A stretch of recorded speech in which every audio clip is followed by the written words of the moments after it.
This is a course about justice, and we begin with a story. Suppose you're the driver of a trolley car, and your trolley car is hurtling down the track at 60 miles an hour.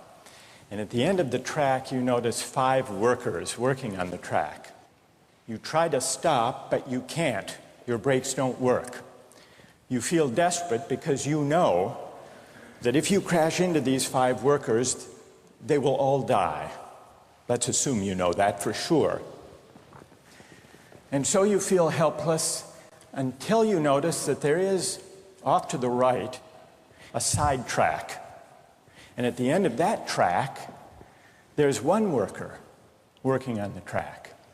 Your steering wheel works, so you can turn the trolley car, if you want to, onto the side track, killing the one, but sparing the 5. Here's our first question. What's the right thing to do? What would you do? Let's take a poll. How many would turn the trolley car onto the side? Presumably, yes. You? Yeah. Okay, who else? That's a brave answer. Thank you. Let's consider another trolley car case and see whether those of you in the majority want to adhere to the principle, better that one should die so that 5 should live. This time you're not the driver of the trolley car, you're an onlooker. You're standing on a bridge overlooking a trolley car track. And down the track comes a trolley car. At the end of the track are 5 workers. The brakes don't work. The trolley car is about to careen into the 5 and kill them. And now, you're not the driver. You really feel helpless until you notice, standing next to you, leaning over the bridge, is a very fat man. And you could give him a shove. He would fall over the bridge, onto the track, right in the way of the trolley car. He would die, but he would spare the 5. Now,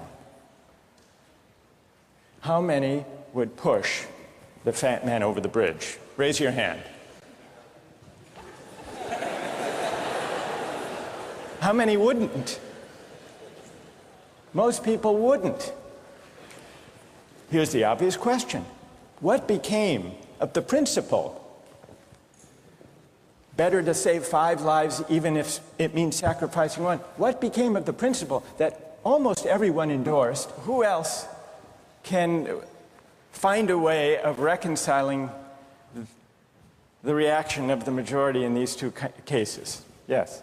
Well, I guess in the first case where you have the 1 worker and the 5, it's choice between those 2, and you have to make a certain choice, and people are going to die because of the trolley car, not necessarily because of your direct actions. The trolley car is a runaway thing, and you're making a split-second choice. Wrong, in a way that it doesn't seem wrong in the first case to turn, you say. And in another way, I mean, in the first situation, you're involved directly with the situation. In the second one, you're an onlooker as well. All right. So you have the choice of becoming involved or not by pushing the fat man. Let's forget for the moment about this case. That's good. Let's imagine a different case. This time you're a doctor in an emergency room, and 6 patients come to you. They've been in a terrible trolley car wreck. 5 of them sustained moderate injuries. 1 is severely injured. You could spend all day caring for the 1 severely injured victim, but in that time the 5 would die. Or you could look after the 5, restore them to health, but during that time the 1 severely injured person would die.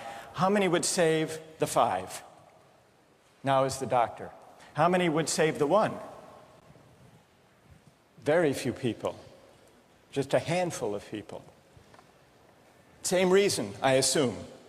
1 life versus 5? Now consider another doctor case. This time you're a transplant surgeon, and you have 5 patients, each in desperate need of an organ transplant in order to survive. One needs a heart, one a lung, one a kidney, one a liver, and the 5th, a pancreas. And you have no organ donors. You are about to see them die. And then it occurs to you that in the next room, there's a healthy guy who came in for a checkup. And he's... You like that? And he's taking a nap. You could go in very quietly, yank out the 5 organs, that person would die. But you could save the 5. How many would do it? Anyone? How many? Put your hands up if you would do it.